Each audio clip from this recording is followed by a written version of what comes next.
આગળ હવે બધા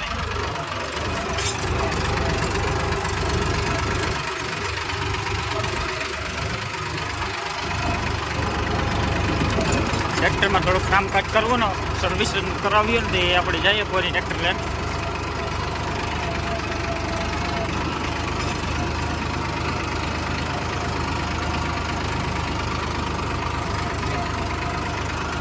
આગળ આગળ વિડીયો જોતા રહીજો.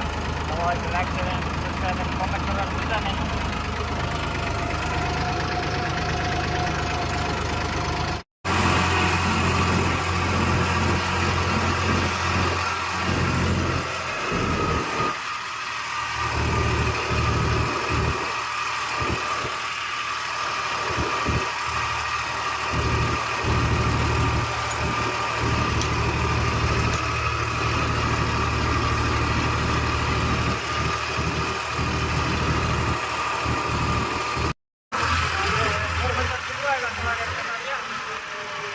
જો આપણે 40 કિલોમીટર થાય તો પહેલા થઈ કામ કરવાનું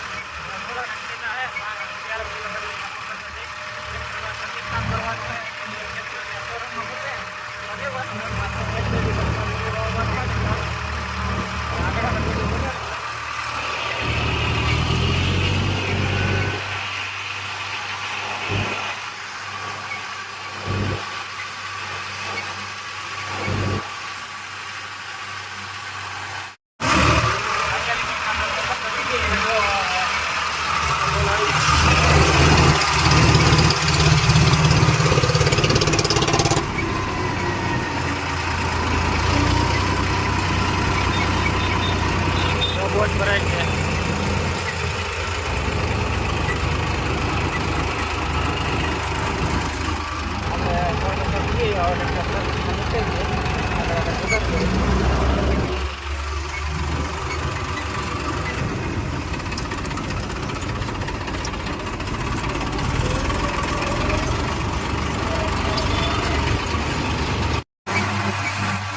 ઓકે રે પગે આપણે બસ ટ્રેક્ટર શોરૂમે જઈએ.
હવે આપણે ખાલી જીરો જવાનું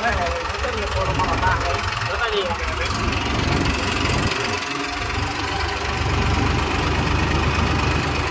કેપ્ટનનો તો આવી ગયો, હોલેન્ડનો ગોતવાનો હે.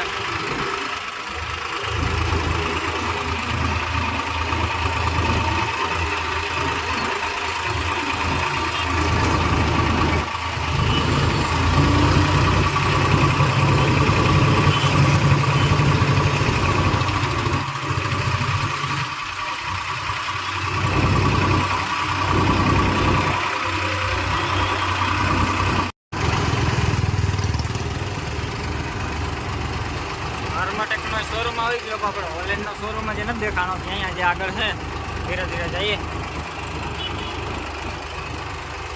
ફાર્માટેક પડ્યા અહીંયા આવી ગયો હોલેન્ડનો શોરૂમ. ફાઇનલી ગાઈસ જો આપણે પૂકી ગયા હોલેન્ડનો શોરૂમ. જો આ ટ્રેક્ટર મૂકી દઈએ ને કામ કરવાનું હોય કરાવી લઈએ સર્વિસિંગનું. ટ્રેક્ટર એક બે દિવસ લઈ જઈએ. ટ્રેક્ટર આ મૂકી દીધું નવા પડ્યા ટ્રેક્ટરો એનું હોલેન્ડનું શોરૂમ.